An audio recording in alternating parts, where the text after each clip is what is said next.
सोचिए जरा, एक 3000 साल पुराना श्राप, और वो भी 20वीं सदी में सच होता हुआ दिखे तो। एक अमीर ब्रिटिश लॉर्ड की एक अजीब सी मौत, ठीक उसी पल पूरे शहर की बिजली का चले जाना, और हजारों मील दूर उसके पालतू कुत्ते का भी मर जाना। तो चलिए आज इस कहानी की तह तक चलते हैं और जानते हैं कि क्या फिरौन का श्राप वाकई असली था या इसके पीछे की हकीकत कुछ और ही थी।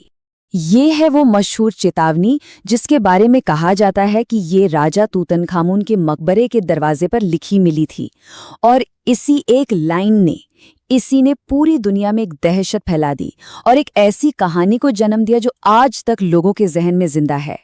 तो कहानी शुरू होती है लॉर्ड कार्नवान से, जो इस पूरे अभियान को पैसा दे रहे थे। उन्हें एक मच्छर ने काटा और कुछ हफ्तों बाद इन्फेक्शन से उनकी मौत हो गई। लेकिन बात सिर्फ इतनी नहीं थी। जिस लम्हे उनकी मौत हुई, ठीक उसी लम्हे पूरे काहिरा शहर की बिजली चली गई।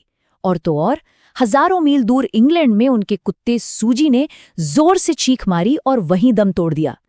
ये सब एक साथ होना, इसने ही श्राप की कहानी को आग दे दी। कार्नरवॉन की मौत तो समझिए बस एक शुरुआत थी। इस पूरे रहस्यमयी सिलसिले की जड़ें उस एक खोज में थीं जिसने न सिर्फ दुनिया को हैरान किया, बल्कि कई लोगों के लिए मौत का पैगाम भी साथ लाई। आर्कियोलॉजिस्ट हॉवर्ड कार्टर के लिए ना ये करो या मरो वाली बात हो गई थी। वो पिछले 15 सालों से लॉर्ड कार्नरवॉन के पैसे पर एक खोए हुए फिरौन का मकबरा ढूंढ रहे थे। साल था 1922 और कार्नरवॉन का सब्र अब जवाब दे रहा था। उन्होंने साफ साफ कह दिया था, भाई ये आखिरी मौका है, अगर इस बार कुछ नहीं मिला तो फंडिंग बंद। और फिर 4 नवंबर 1922 को किस्मत जैसे मेहरबान हो गई। एक मजदूर को अचानक चट्टान में कटी हुई एक सीढ़ी दिखी। जब खुदाई की गई तो वो एक सीढ़ी नहीं बल्कि पूरी की पूरी सीढ़ियां थीं जो नीचे एक बंद दरवाजे तक जा रही थीं, और उस दरवाजे पर नाम लिखा था तूतनखामुन।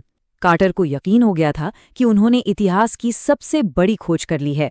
26 नवंबर 1922 का दिन था। कार्टर ने दरवाजे में एक छोटा सा छेद किया। अंदर से गर्म हवा का एक झोंका आया जिससे उनकी मोमबत्ती की लौ फड़फड़ाने लगी। पीछे से लॉर्ड कार्नरवॉन ने बड़ी बेचैनी से पूछा, और कार्टर ने जो जवाब दिया ना, वो इतिहास में अमर हो गया। बस 3 शब्द, लेकिन इन 3 शब्दों में 3000 साल का सोया हुआ इतिहास, बेशुमार दौलत और एक अनदेखी दुनिया छिपी थी। उनकी आंखों के सामने एक ऐसा कमरा था जिसे हजारों सालों से किसी ने नहीं छुआ था। अंदर क्या था? अरे खजाने का समंदर था। 5000 से ज्यादा अनमोल चीजें, 10 किलो का शुद्ध सोने का बना डेथ मास्क, एक ऐसा खंजर जो धरती के नहीं बल्कि अंतरिक्ष से आए उल्कापिंड के लोहे से बना था, सोने का ताबूत और 130 चलने वाली छड़ियां। सब कुछ वैसा का वैसा था जैसा 3000 साल पहले छोड़ा गया था। ये उस सदी की सबसे बड़ी खोज थी। लेकिन इस चकाचौंध के पीछे एक बहुत गहरा अंधेरा साया भी था। बहुत जल्द ही दुनिया की ये सबसे बड़ी खोज दुनिया की सबसे डरावनी कहानी में बदलने वाली थी।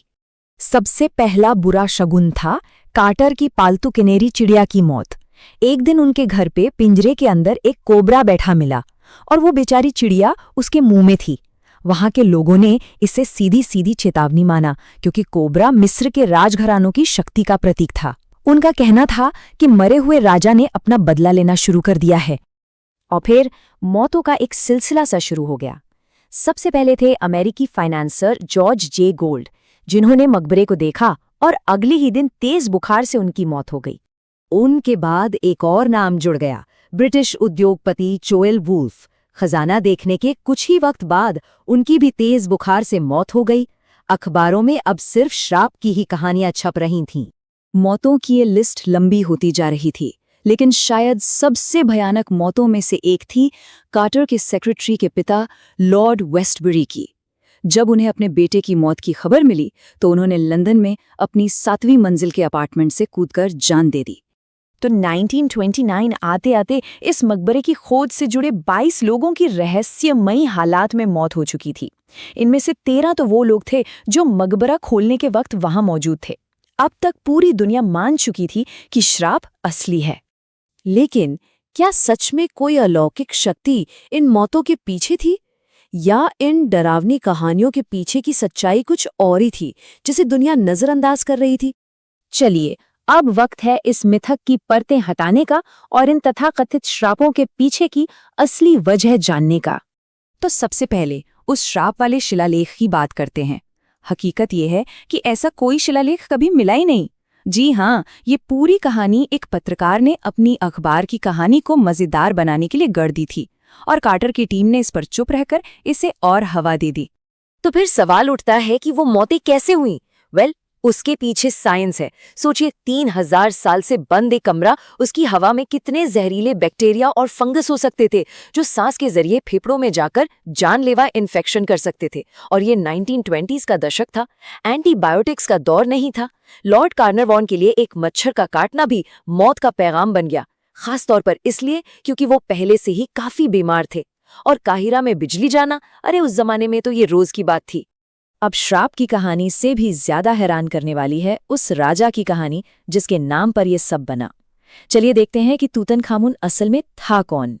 सच तो ये है कि तूतनखामुन कोई शक्तिशाली और डरावना फिरौन था ही नहीं, बल्कि वो एक बहुत कमजोर और बीमार नौजवान था।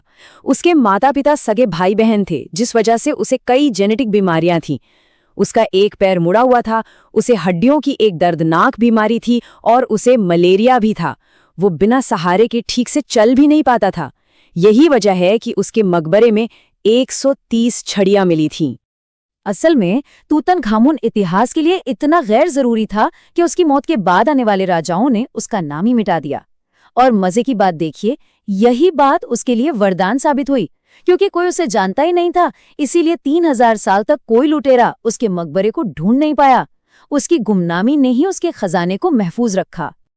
और अब श्राप की कहानी के खिलाफ सबसे बड़ा और आखिरी सबूत जो इस पूरे मिथक की हवा निकाल देता है।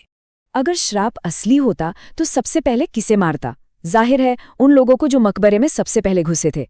लेकिन कार्नरवॉन की बेटी लेडी एवलिन, जो अंदर जाने वाली पहली महिला थी, वो 78 साल की उम्र तक जिंदा रहीं। मम्मी का पोस्टमार्टम करने वाले डॉक्टर 87 साल तक जिए। और सबसे बड़ी बात, हॉवर्ड कार्टर खुद, वो शख्स जिसने मकबरा खोजा और खोला, वो इस खोज के 16 साल बाद 64 साल की उम्र में कैंसर से मरा, ना कि किसी श्राप से। जब तक कार्टर जिंदा रहे, लोग उनसे श्राप के बारे में पूछते रहते थे और उनका जवाब हमेशा एक ही होता था। ये कहानी हमें बताती है कि सबसे बड़ा श्राप अक्सर हमारा अपना डर और हमारी कल्पना ही होती है। इतिहास ने तूतनखामुन का नाम मिटा दिया था, लेकिन कार्टर की खोज ने उसे हमेशा के लिए अमर कर दिया और श्राप की कहानी को हमेशा के लिए एक मिथक,